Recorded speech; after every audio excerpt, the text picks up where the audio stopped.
In this video, we're scratch building a boathouse and adding details to the harbor area.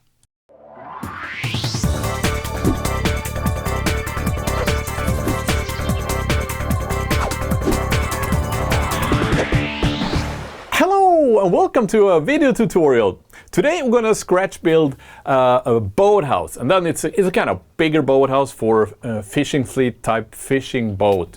To that we're gonna build also fish boxes.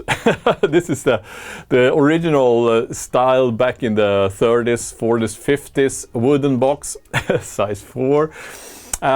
Both empty to have in stacks outside of this boathouse, but also filled with fish coming on the dock from the fishing boat to be picked up by some refrigeration cars or whatever. So we're also going to work on the harbor front a bit with some detailing. So if you have any kind of waterfront on your layout, I hope this will be an inspirational video for you as well. Let's get to it. I'm starting out by installing a camera. This little device came in the package a week ago, and I just wanted to try it out. It's a vision system for the 3D printer actually. It's just to plug in that connector and then screw it in place. And then the meaning with this is that you could see the printing process remotely, not only within your Wi-Fi but anywhere you are in the world. So now printing takes some time, so I thought we're gonna start the printing first.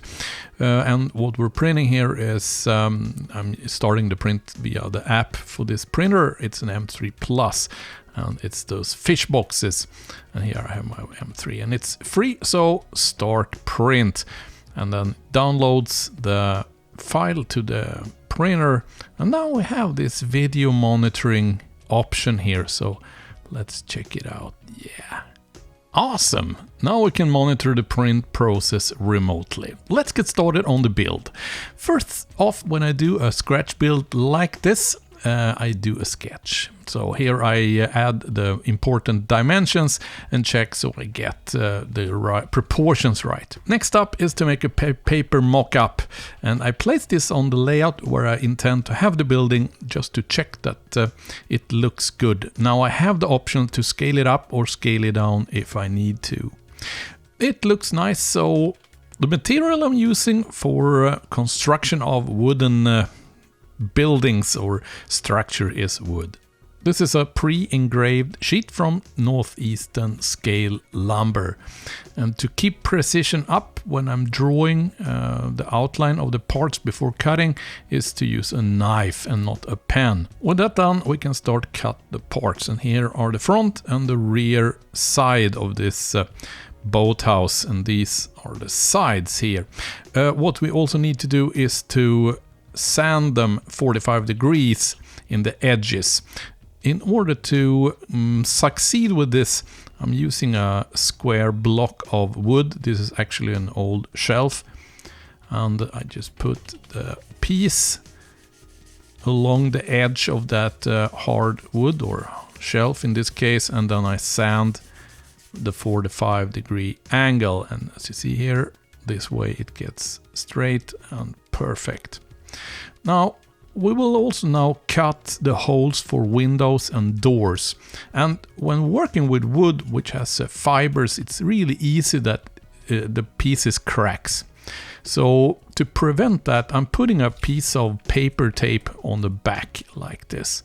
So I'm covering the cut surfaces, and then I cut away excess piece of paper tape here.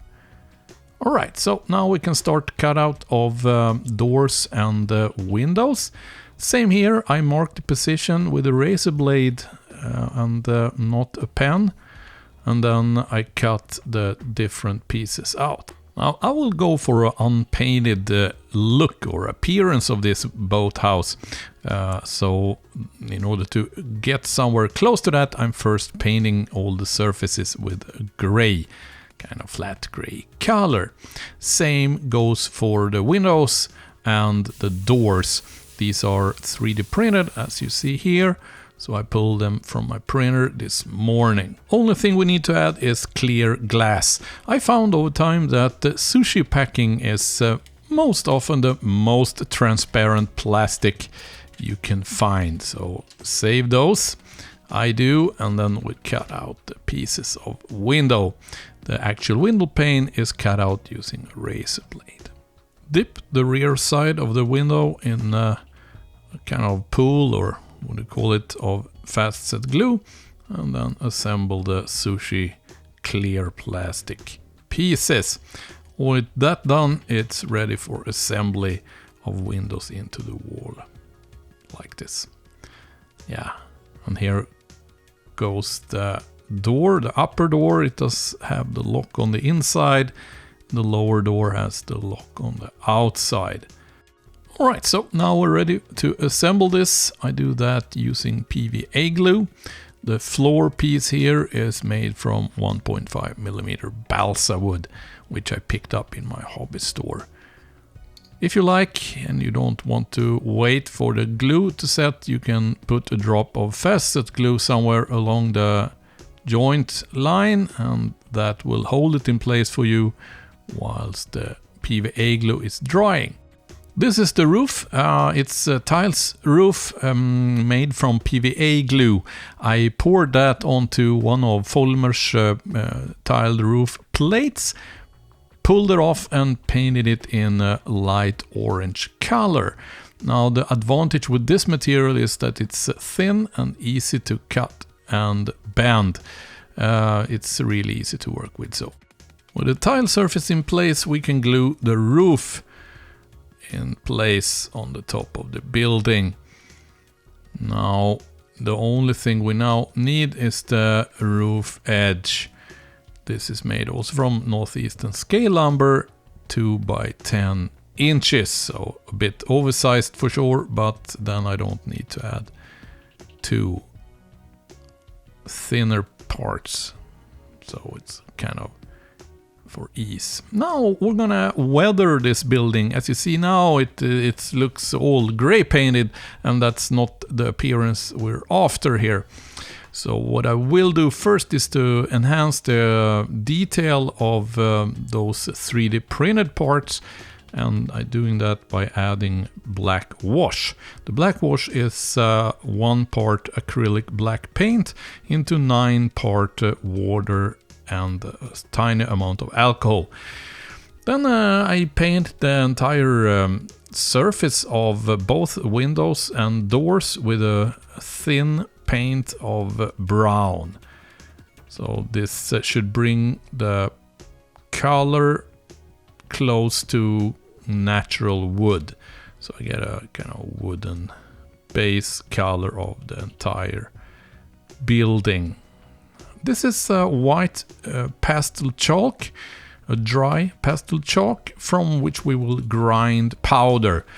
This is typically what you find in the containers from the manufacturers when you buy weathering agents. So it's pastel chalk, which has been grinded down. So we're doing this on the side and mainly on the lower part of the building. And then we dip the paintbrush in isopropanol, and then we kind of smear this pastel chalk powder out. One can say that the more often you dip into the alcohol, the less effect you will have, and the more you just continue to use your paintbrush without dipping, the more effect you get. So it's a kind of, you have to go back and forth a bit, also sometimes do this repeatedly. What I also then do is I add black. This is also pastel chalk, and be careful with that because it will color quite heavily. So just a few pieces of chalk powder on the bottom part here. And then the hinges, we're painting those. This is painted in burnt umber brown. Same goes for the lock mechanism there on the lower door. Now we can clean those sushi box window panes with a cotton swab, if you like a clear view. All right, now the print is ready, perfect. Then we can pull them from the print as well, and this is what they look like when they come out from the printer. It's fish boxes filled with fish. And there are two different variants of the filling. This is the large fishes. There are also boxes filled with smaller fish. And if you look into the microscopic view, you see that the auto detail is just awesome. You can even see the fins on the fishes. And here they are. To the left, they're empty boxes, and here to the right, full boxes. So now I paint first them all in box color, then I pour the color which was left over from that batch, mix that with white and yellow to get a brighter tone of basically the same color.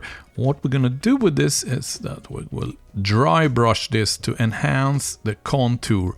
If you grab onto these boxes, they will be brighter in the surfaces which has been handled compared to the others. So with only a tiny amount of paint on the brush, we just highlight the contours of these boxes like this. All right, very nice. So here are the empty boxes which we will have on the outside of the boathouse. The fishes, well, I thought they typically look silvery, so why not use liquid silver paint then? I paint all the fishes with those. You could actually paint the fins in other colors if you like. I'm instead painting rings. I've been missing this type of harbor ring, but they were included in this set, so that was a very good thing. I printed them out and then cut them from the support. This is what it looks like, very nice. All we need to do with this is to stipple on the brown color. This is burnt umber brown. The purpose of stippling instead of painting is that you get like on this anchor, which was also included in the same 3D model set, you get a kind of corroded, irregular surface, so it looks very realistic. Otherwise, this top, the wooden part, was just painted in gray, same as the boathouse here. So now we're gluing it in place. I'm gluing this using faceted glue. Same goes for the detailing, so that's the first row with the fish boxes, another one there. And here comes the fish boxes which just came off the fishing boat filled with today's catch. And those rings, just glue them in place using faceted glue. And that anchor I will have down here in the other end of the harbor.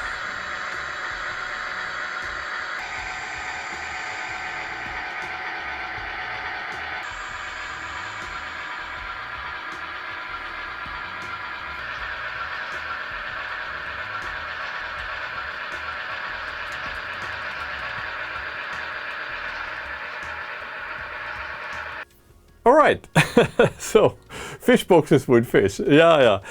You can continue to add details on your layout for probably it's an endless process. I love that. I prefer that compared to cutting plywood. Yeah. Did you know that this channel is totally dependent on the patrons supporting the channel? So think of this as a low-cost magazine subscription. Get over to Patreon, set up a support account there from like $1-2 per month, or make a one-off donation using the PayPal dialog found in a video description below. And if you yet not have subscribed and enable that little bell, and you will get a notification once next video gets published. Until that happens, see you.